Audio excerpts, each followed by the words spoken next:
The person he was referring to was Yona, one of the main characters. He really didn't expect that, like all novels, around the protagonist there are characters who interact or clash with him to develop the story, many members of the main character's group. But, even among those who become the main character, Yona is a special character. He is the successor of the #1 guild in Korea, Essence of the Straight, and also the heir of a family of high dignity. At the beginning of the novel, he formed an opposition against Kim Suho, but over time, he became influenced by Kim Suho and then became a reliable friend to Kim Suho. But Hajin knew that the connection with Yona was very important, because the more he got involved in the storyline, the more SP he could get, so he was determined, in today's training, he would definitely find a way to attract Yona's attention. As the team division had been announced, Yona was then visited by two of her team members. They were Jin Hozung from Veritas class, and Hazuki from Veritas class, although Yona initially thought of ignoring them. But she then put on a friendly smile and welcomed them both. They were even surprised to see that, they were the same age. But why was she so polite? Because the three of them had gathered. Yona then asked where the last member of their team was. Right after she asked that, Hajin then came and said, "It's me." Yona seemed to have a little impression of him. Hajin also thought not to be nervous. He knew Yona hated people who lacked confidence the most, although Yona seemed to not care. But the other two team members welcomed him well. Jin Hozung then remembered that he was the one who chose the gun during the weapon selection earlier. He is very famous among the first-year students. Seeing them continue to chat, Kim Suhyuk then sharply asked, "Do they have time to chat?" They were then surprised when they saw the teacher suddenly appeared from behind them. Kim Suhyuk said he had sent the location of the monster that each team would face to their watches. So he told them to leave quickly. They understood, and they then rushed to get there. The location turned out to be near the sea. The three of them were seen running fast towards there. While opening their watches to see the designated location, Yona then said, "It seems that soon they will arrive," so she told them to prepare. They should be able to find information about the monsters they will face when they arrive at the location. While the three of them were running leisurely towards the designated location, Hajin was seen struggling to run to catch up. He was so exhausted that he almost died. His vitality stat was definitely much higher than ordinary people, but who would have thought? Barely catching up was the best thing he could do right now. He really couldn't believe seeing them running so fast so casually. It made him wonder, is this a normal thing for Cube cadets? A few moments later, they finally arrived. It was the training area, beach number 8. There was also a ship close to the beach near them. Their mission this time was to hunt down the black hump octopus monster. It didn't make them wait too long, because shortly after they arrived, the monster then appeared and immediately attacked the ship. Seeing that, Yona then said to them, "Let's make a plan for this mission." While showing a hologram of the monster, she then explained, "A lower middle-class monster, black hump octopus. The attack power of the main body of this monster itself is not too high, but the problem is the bump on its head. When the black hump octopus senses danger, it ejects baby octopi from the lump to attack its enemies. Not only do dozens of blood-sucking octopi come out simultaneously, but each octopi is a dangerous monster that can turn an ordinary human into a mummy in a second." Hearing that, Jin Hozung then concluded, "So when the fight starts, they should prioritize to finish off the octopi that came out first." Hazuki also said, "They should take care of them quickly, so, Gunner Hajin should," but before she could finish her sentence, Yona interrupted her and said that she would face the baby octopies. The warrior would stay behind to save magic power. The black hump octopus has a strong recovery rate, so they should separate the bump from the main body with one attack. Hearing the plan, Hajin realized, is she trying to get him out of training? Yona then asked, "Is everything ready now?" with a sharp spotlight directed at him. She then said, "Let's start the mission." Hajin was very upset to that. While the octopus monster was busy destroying the ship, with an axe in his hand, Jin Hozung then appeared nearby.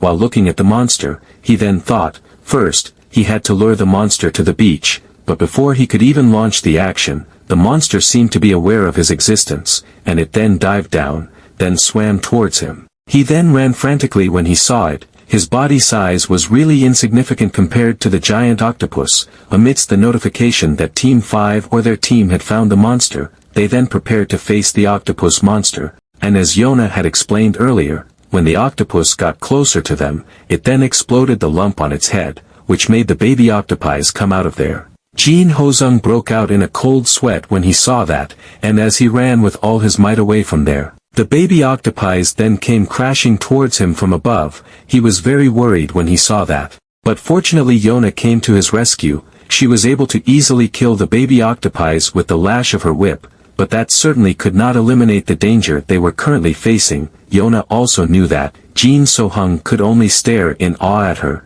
He was very amazed at her terrifying strength. She really deserved to be ranked 7th among the new cadets of the cube, not staying silent for too long. He then returned to distance himself from there while thanking her. Now she was the only one who would face the octopus monster, but Yona was not afraid of that at all. She then attacked the monster again using her whip. It successfully triggered it, which made the octopus then attack her using its tentacles, but the monster's attack was dodged by her quite easily. She then jumped up. The giant octopus figure now became small in her eyes. Seeing that, the octopus then attacked her using the baby octopi throw. Seeing that, Hazuki then worriedly warned her. But Yona seemed not to realize the attack that was thrown at her, and when the baby octopi arrived in front of her face by opening its mouth wide, a bullet then shot through the baby octopi. It turned out to be a shot from Hajin. His amazing accuracy managed to save Yona. Yona was very surprised when she saw it. Seeing her shocked expression, Hajin then smiled confidently. SP or story points, which can be converted into stat points, can be obtained whenever Kim Hajin's role in this world gets better, but it was difficult for someone like him, who was just an extra from the extras. In order to get a big role in one go, that meant there was only one option for him, which was to jump to the part where the main character had to go through, like right now. The shocked expressions were clearly visible on their faces while watching the scene, but Yona did not appreciate it, and still blamed him. She had told him to stay away, but they were then surprised, when they saw the octopus monster again spouting baby octopies from inside the lump on its head. They were now again bombarded by these small but deadly creatures. Yona also looked surprised at their large number. Seeing that, Hajin thought, what this enemy has is just the number, but even that's not that much of a boon, since they have low intelligence and their trajectories are obvious. Hajin then concentrated himself and thought, the moment where he can shine is now. With his full concentration, Hajin then continuously aimed at the newly released baby octopies, a talent he called bullet time. When used, the flow of time slowed down for 3 seconds, which meant, during those 3 seconds, he could easily see their movements. Then it was easy. He only needed to shoot bullets at them. As time continued to flow, Hajin's shots were always on target, which made him kill who knows how many baby octopies, and at the end of the bullet time duration, Hajin then reloaded his gun. With his eyes forward, he then fired all the bullets in his gun, and the amazing thing was, all the bullets were right on target. Yona could only be stunned to see that, but she couldn't stay silent for too long, because she then saw a lump on the monster's head that was about to erupt. Knowing that, she then immediately wrapped her whip around the lump. She also told the two of them to attack. Hearing that, they then immediately jumped up and released magic power towards the monster. With the combination of their attacks, a very powerful attack then hit the monster right on its head. It made the octopus tentacles wave helplessly, until finally the octopus lay lifeless on the ground. Hajin looked happy when he saw it. He also asked, did they succeed? Yona then glanced at him. She then saw Hajin, who was lying exhausted on the ground while complaining that it was difficult. Right after that, the notification sound then appeared, counting the results of Team 5. The two of them looked happy while holding the octopus monster that had returned to its original size. Yona was just silent while putting on an icy face. The system notification continues.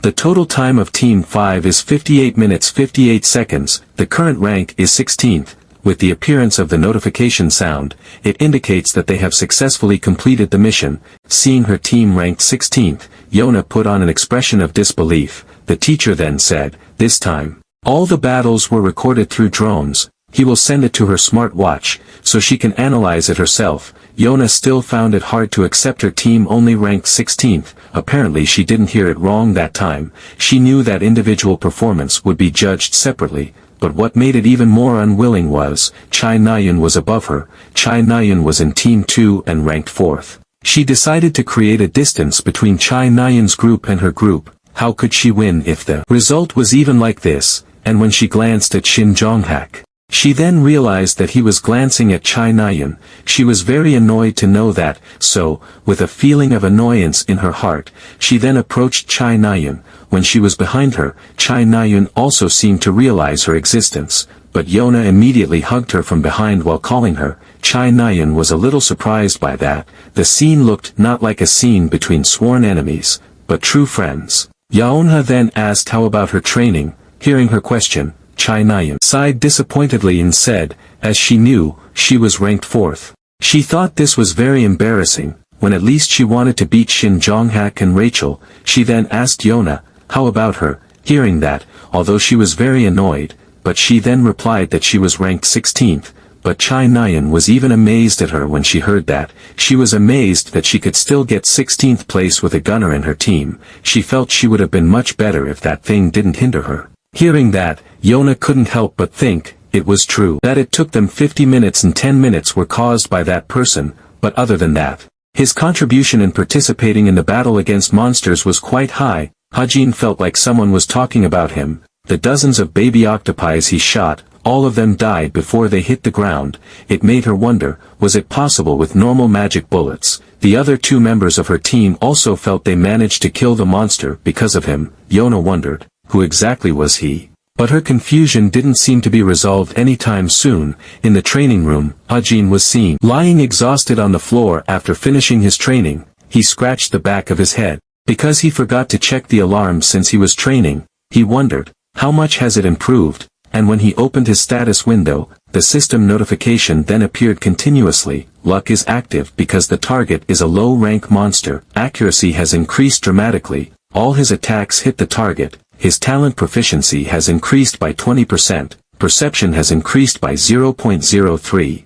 Luck is active. His sense of sight and hearing will soon become sharper. SP has increased by 27. Seeing that, Hajin thought, his luck is active as expected during today's training. And his SP has also increased slightly. His interference with Yona paid off. The stat increase from training is also quite large. During training, strength, endurance, and vitality have increased by 0.02. His luck exploded. Mana has seeped into the broken muscle cells. Strength, endurance, and vitality have increased by 0.03. His significant stat increase is not separated from the role of enlightenment and luck. Since he has increased it this much, Hajin thought of ending today's training. After rearranging the training equipment, Hajin then returned to the dormitory. It was already nighttime. The stars shone so beautifully in the dark night sky. In Yona's dormitory, she was seen silently contemplating while looking at her laptop. She was currently watching a replay of the scene when Hajin shot the baby octopi,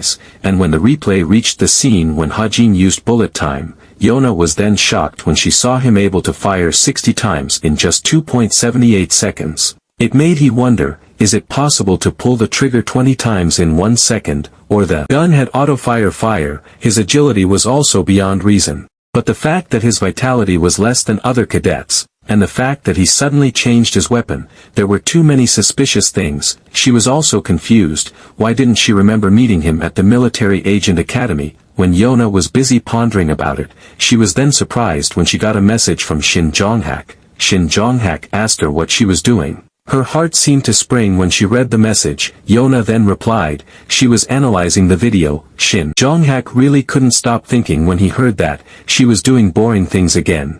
Yona continued, if she was going to inherit the guild later, she had to find some talents first. Reading that, Shin Jonghak then asked, did her team even have talents? In his view they were all trash, but, he then asked, what about that gunner? Yona couldn't help but smile when she read that. He acted as if he wasn't interested, but look at this. He can be cute sometimes too. Yona then replied, she thinks he completed his task. His skills match rank 934. Shin Jonghak was silent for a moment reading that. He then asked again, isn't he just lucky because of his team? But his question made Yona ponder it deeply. At Creator's Sacred Grace, the guild's main headquarters, there was the voice of the secretary reporting to the deputy guild master, Yun Sung-ah. He reported that the guild visit has been arranged on Friday, 2 weeks from now. Hearing that, Yun Sung-ah said that she understood. More importantly, she then told his secretary to watch the recording of Kim Suho's action during the training together. She asked, isn't Kim Suho amazing? Yun Sung-ah, Deputy Guild Master of Creators Sacred Grace Guild, rank 307, she was amazed when she saw Kim Suho's action, elegant movements, like flowing water, and his sword technique is not like modern swordsmanship. He seems to dance with his sword. And look at the power of his slash, it's like he's not just going to slash monsters, but other dimensions. Essence of the straight, desolate moon, quietus of frost. She can now understand why all the big guilds in Seoul are after him. She want to bring Kim Suho over to their side no matter what. After finishing watching Kim Suho's footage, she then continued to watch the footage of other cadets, but she was then surprised when she got to the footage showing Hajin. She was a little confused to see him using a gun. Seeing her confusion, the secretary said. He was also discussed a bit in the guild community. It seems that many people have seen this video because he was in the same team as Yona, without using auto-fire. He can fire 60 bullets in 3 seconds, and out of those 60 shots, only one missed. Even if someone pulled the trigger with the agility alone, the gun wouldn't be able to handle it. Showing this kind of performance, using low-end products, Kim Hajin's ability, seems to be heretic. Plus, there are rumors that he changed his weapon from a sword to a gun when entering Cube. Hearing that, Yun Sung-ah then realized that he was enlightenment, a phenomenon where a person understands his own talent or special ability. Before enlightenment, a person cannot know what talent he has. That's why there are some cases where if the weapon they use does not match their talent after enlightenment, they will change their main weapon. But if this happens, 3 years or more of their career will be wasted. That's why the Military Agent Academy actively recommends the use of multiple different weapons for cadets. Enlightenment at the age of 17, it's obviously very fast, but if it's just limited to a gun, it won't be interesting. But she still decided to watch him. She then asked, "Do they have any scouts free now?" Hearing that, the secretary replied, "No. Because this year's cadets are very special, all the scouts have got targets." Yun Sung-ah wasn't too disappointed hearing that. If he really is a rough diamond, he will shine by himself. Whether heretic is an exaggerated call or not, he will slowly but surely reveal himself. While the guild officials are talking about him, Hajin himself is now sleeping peacefully in his bed. Today is Wednesday, the day of anti-personnel training. Kim Suho was seen sparring with one of the cadets. Anti-personnel training is carried out between 2 cadets in a team. All exercises utilize weapons training, so it is easy to score and reduce pain. Like today when Rachel sparred with Lucian, she got a score of 16 while her own opponent got 2. But an instructor then annoyedly called Hajin's name. She told him to get up quickly. Hajin looked very tired. On the scoreboard he only got 0 points, while the instructor got 18 points. He felt that this was very unfair.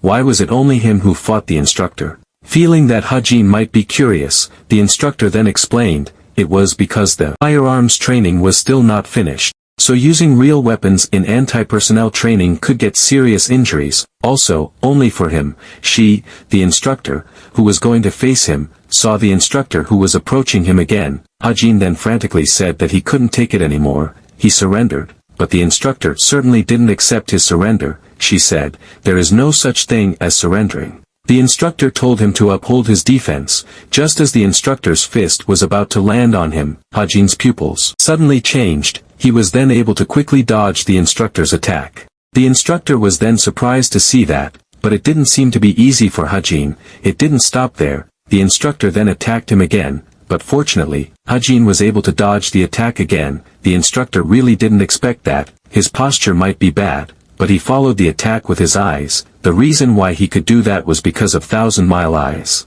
The skill made him able to see into the distance and vaguely guess the target's movements. Of course, the skill only showed it. He still had to avoid it himself. It was really difficult for him. The cadets who saw it laughed when they saw his ridiculous action in avoiding the attack. He really jumped here and there annoyingly. Hajin was really annoyed to hear that, but it made him get 40 SP. Seeing that, Hajin couldn't help but think, is being patient more efficient? After the training was over, Hajin then bought a cola from the vending machine, but he was then surprised. When he saw Yona who passed by there, they then looked at each other sarcastically. Seeing her who just passed by without saying hello, Hajin thought it was him who wrote it, but her nature was really, he wondered, was he just testing? He then bought another drink from the vending machine. He then called Yona, then threw the drink he had bought towards her. Seeing that, Yona then quickly caught the drink. she asked if he was asking for a fight. Hearing that, Hajin just confusedly asked, what did she mean? During the last training session,